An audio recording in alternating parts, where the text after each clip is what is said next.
Welcome to Tapped In. This is Dave Figueroa-Martinez of DFM Coaching, and this week I'm going to be covering my biggest mistakes. They're very common, and I think most people do this in some form or fashion or at some point. So my hope is that maybe people can learn from what I spent too much time on or allowed into my life or in my journey.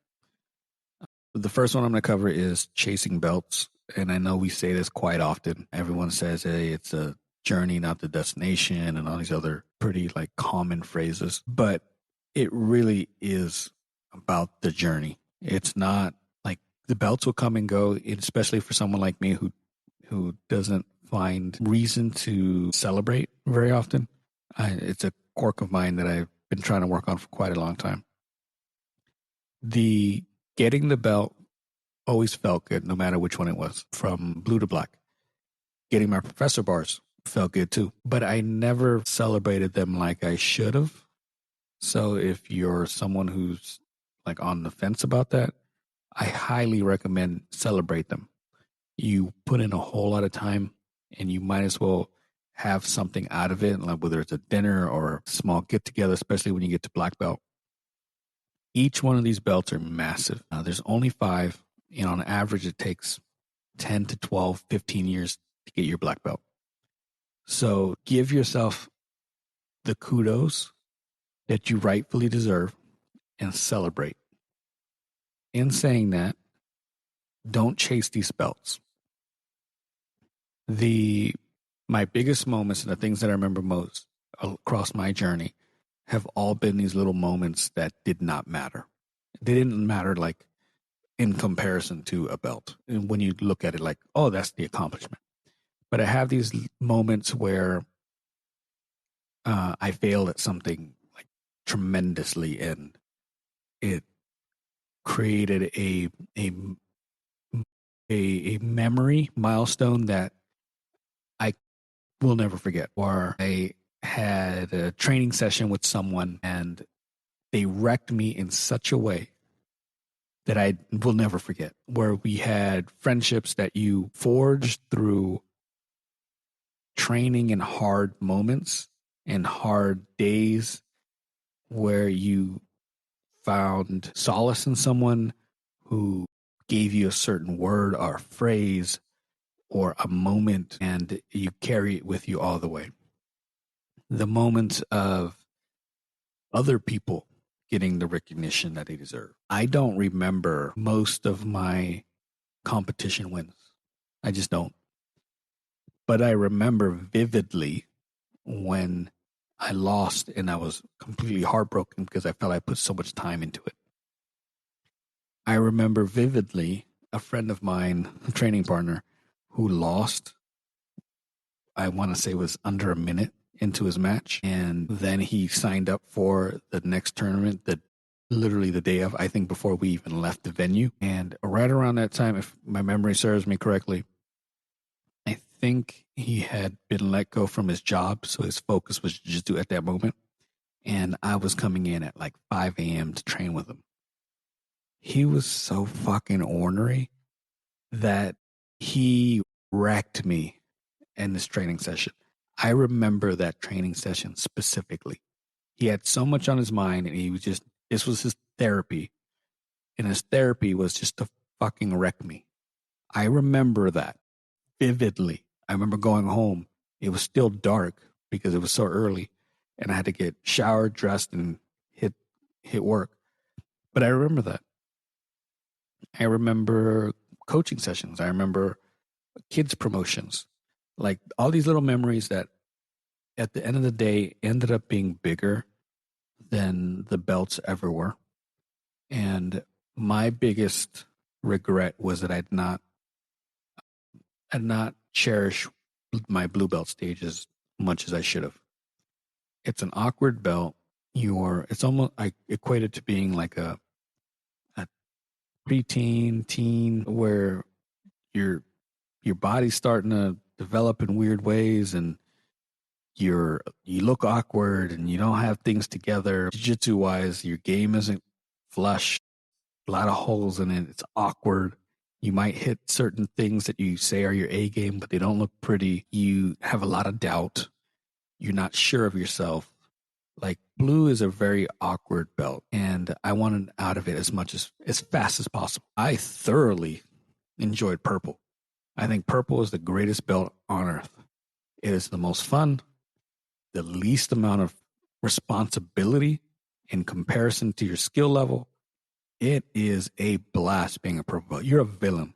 You're a villain in every. You are like a late teen. You are getting ready for college. You think you know everything, but you really don't. You're a smart ass. You're difficult to be around sometimes. You don't show up for warm-ups like you're supposed to. You think you know everything about jiu-jitsu. You train how you want to train. It is a fun belt. Enjoy that one. Blue is awkward, but enjoy that one too. Like, enjoy every one of them for everything that they are. Do not chase belts. The best way I can put it is you'll skip past all this being in a rush and miss some of the greatest moments of your life. I don't want anyone missing that. Like, it's your journey in jiu-jitsu is literally once in a lifetime. And it's unlike any other adventure that I've ever had.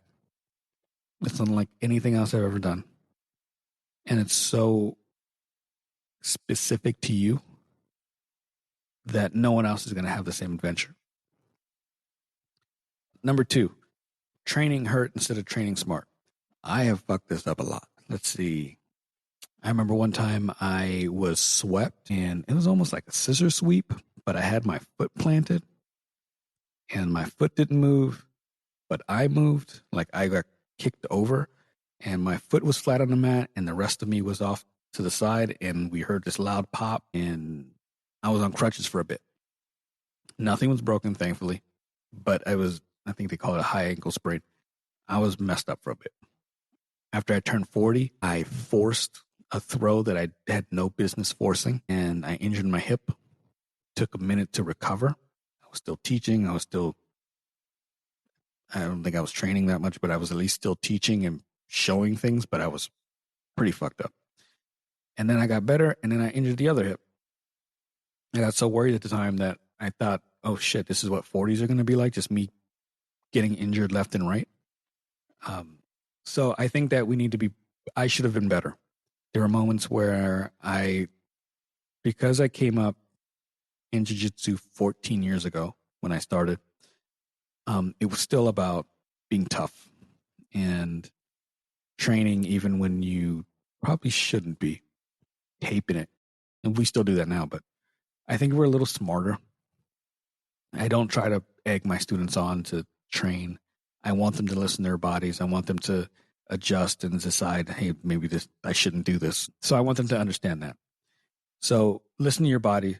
Go to the doctor. Do not take advice from the black belt in the academy or unless he's a doctor. Listen to your body. If you need to take time off, it's fine. Time off is not a bad thing. It's beautiful. Sometimes you can focus on your spouse like you weren't before, or spend some time with the kids, or pick up another hobby and nurture that. Time off is not a bad thing. Time off or being injured and not rolling is sometimes the best thing you can do. Like, there were times when I couldn't really roll and I would watch. The watching was such a asset, but we ignore it. So put time into the other aspects and let your body heal. Do not keep pushing it past what it should be. I had a student who had fractured or broke her finger. So what she did, she would come in and take pictures, video. And that was a huge asset for me because I was able to use that. And she started developing in this little hobby of, and I don't want to say little in like discarding it, but this hobby of her photography. And it's huge. Like, when you can merge interests, like, oh, I love jiu-jitsu, I like taking pictures, let's see where this can go. Huge. So really listen to your bodies, give it time. I trusted the wrong people at one point, and I tried to see the best in people when I shouldn't have. I should have listened to seen the red flags and made decisions. I thought that at one point those things would change with time, or that I can help them change, or I can navigate it in a certain way. None of it was beneficial. And some people who are, how do I put this? People rarely change. And they're not going to change because of you as a student.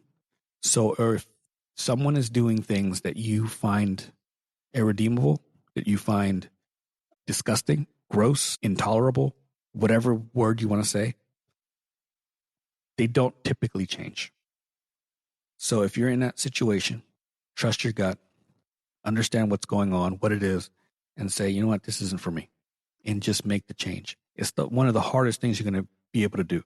I trusted someone that wasn't great for me as a person and wasn't great for other people around me, and eventually I made the change. I don't regret it. It was the best decision I made. I should have made it earlier. Mistaking volume for intentionality. I came up at one school where we rolled a lot. And that was just a thing at the time. There was no like ecological the way we know it now. It was, you rolled a lot. The phrase was drillers make killers. And you had to drill the technique or the version of the technique 100, 200 times. Then you would get the next series and you would drill that. Drilling for me now at 44 and being in for a while isn't necessarily beneficial at that level when you're doing it that many times. It's almost a waste of energy. Really what I want drilling to be is just building the necessary tools and movement and memory for you to understand the technique. That can take 5 minutes, 10 minutes. If it's super complicated or your body doesn't move well, it can maybe be a little longer. But I don't give assignments to my students. Hey, you got to drill this technique 1,500 times, or I'm sorry, no, that's way too much. 300 times before you get the next technique, and I give you 3 more 100 times of that. Ineffective for me. Once you understand the technique and the movement and where your body parts need to be, my suggestion is go finding someone that's less skilled than you and then trying to hit the technique on them.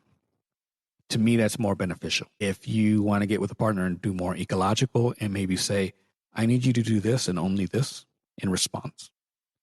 And then I need to hit you with this sweep, this submission, this whatever.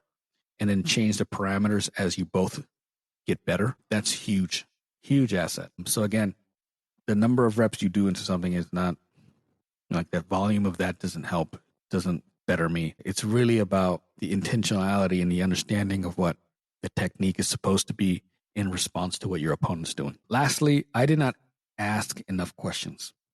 I don't like attention, and I don't deal well with getting attention. I'm better about it these days. But there was a moment where I felt like asking was like saying that you were dumb, or maybe my question is dumb, or I don't want to be the focal point of asking because I don't do public speaking very well. So there was a bunch of these little things that I just did not take to. And ultimately, it prevented me from asking the questions that I needed to ask at one point. You should have a gym and an instructor, a mentor, or a cadre of instructors that you can ask questions to. It's going to save you a lot of time. It's going to save you a lot of heartache, headache, wasted movement when you understand. Yes, there's an element of jiu-jitsu, a big element, that is you being inquisitive and being on a journey and figuring things out. Yes, wholeheartedly agree. But there's also an aspect of how do I keep running into this issue. What should I do? And your instructor giving you some options, saying, this is what I do. And then you're going to take that and you're going to meld it to your own style and temperament and your jiu-jitsu, which is going to be unique to you above everyone else's. So there's still adventure. There's still you figuring things out, but you do not need to figure everything out on your own. It's going to save you some time asking questions. Ask the right questions. Sometimes a student will ask me, hey, I keep getting caught in the triangle. How do I get out? I can give you the answer to how to get out. Yes. But the best answer, which is a joke in jiu-jitsu now, is don't let them do it. So let's figure out what you were doing before you got stuck in the triangle. So I'll ask, how did it occur? And sometimes they don't understand what happened. They just keep getting stuck in it. That's where the student has to understand, I need to pay attention to what's occurring to me and how the person's setting it up. Because then I can ask the right question or figure it out on my own in a lot of ways. But, I keep putting my arm here, but I don't know why I keep putting my arm here. And then we can work through it. But understanding the before that occurs leading into the question or the situation that you find yourself in is massive. So really spend some time asking questions, reviewing your technique, thinking about what's creating some of your problems is going to be a big asset for you. And it's going to put you in a different stage than where everyone else is. So again, my biggest issues were I was chasing belts at one point. I was training when I should not be training. I was hurt. I trusted the wrong people or wrong person. And that's an element of life. We're all going to do it at some point. I mistook volume for intentionality, and I did not ask enough questions. I think this is going to cover what most of us are going to do at some point. You're going to make other mistakes that are going to be different than the mistakes I made. But I'm hoping that in this discussion or this topic, you can learn from the things that I did and maybe do better or do less of it. There are plenty of other mistakes I've made along the way. If there are any that you have made that you're currently working through and you need help with, let me know. I would love to hear issues that other people have made, other mistakes people have made, to maybe, I don't know, maybe you, another common one, people who buy instructions and don't actually do anything with them.